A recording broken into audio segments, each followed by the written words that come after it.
From WCAX, first in news, this is the Channel 3 News. And thanks for joining us at 6. New gun regulations made law in Vermont this afternoon.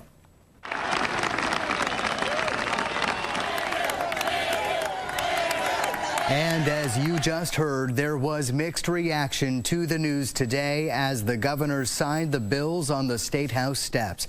Crowds of opponents and supporters on hand to witness it. The governor pausing at times in his speech as members of the crowd responded to his remarks with angry shouts and loud boos. Under the new laws, it's now easier for authorities to seize guns from people accused of domestic violence or people a judge decides are a danger to themselves or others. Now, the most contentious parts of the bill are significant new gun restrictions, like raising the purchasing age to 21, expanding background checks to private sales, banning bump stocks, and placing limits on how many rounds magazines can hold. Channel 3 has team coverage from the State House tonight. Dom Amato is covering reaction. But we start with political reporter Neil Goswami, who has been following this story since Governor Scott first announced he would back new gun measures. Yeah, Roger and Darren, it was a tense and pretty remarkable day here at the State House, with the governor choosing to face his critics head on as they tried to shout him down with chants and insults.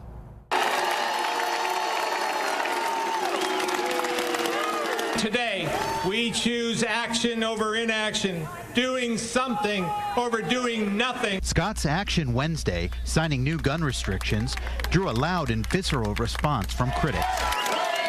There were chants of traitor and shouted insults throughout his lengthy remarks. He will not be tolerated. But the governor stood his ground and delivered his message. I want to be absolutely clear. I believe these measures will make a difference. And I firmly believe each and every one of them is consistent with both the United States and Vermont constitutions. It was a teenager's plot to shoot up Fairhaven Union High School that sparked today's bill signing. He had what I would describe as a kill list. The details of that plan made Scott reconsider his position. I support the Second Amendment, but I had to ask myself, are we truly doing everything we can to make our kids and our communities safe? Scott's change of heart has now former supporters furious. Many say he betrayed them by campaigning on a pledge to support gun rights. Hundreds of thousands of lives are saved every year by guns! He knows he's disappointing many Vermonters, but told agitators in the crowd that his responsibilities outweigh any political risk. I understand I may lose support over the decision to sign these bills today, but those are consequences I'm prepared to live with. Scott tried to explain the bills. What it does not do is take away your guns, period. But detractors didn't seem to be listening. They even booed his attempts to outline school safety measures. I want to thank the legislature for working with me to allocate $5 million for school security grants so we can immediately invest in the safety of our kids. If you want to boo on that, go ahead and boo. With the bills now signed, Scott and lawmakers hope to work on school safety measures, all with an election looming in November. Scott says he remains focused on keeping Vermonters safe. As I've said many times throughout my political life, public safety is the top priority of any government.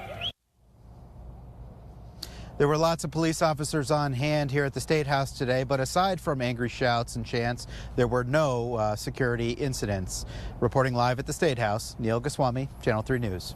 As you heard, many Scott voters feeling betrayed today. However, others showing their gratitude. Dom Amato joins us with reaction from today's polarizing decision. Dom, what'd you hear there?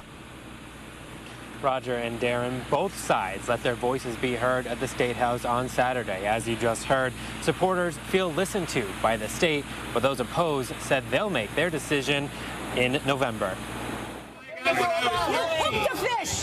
Waitsfield resident Marie Leota supported and campaigned for Phil Scott when he was running for governor 2 years ago. Today, she's making her voice be heard that she does not agree with Vermont's new gun restrictions. He promised us he would uphold our Constitution, and then he says, oh, I think I've had a change of heart because it was just shooting in Florida.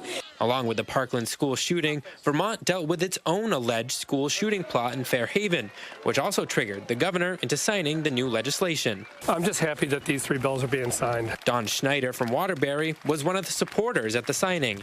He was one of the many who brought a sign thanking lawmakers for acting. My sign really reflects the fact that the State House, the governor, everybody listened to all the people, gun rights advocates, along with people who are for these bills, and not the NRA pushing it. So I appreciate them listening to the people of Vermont.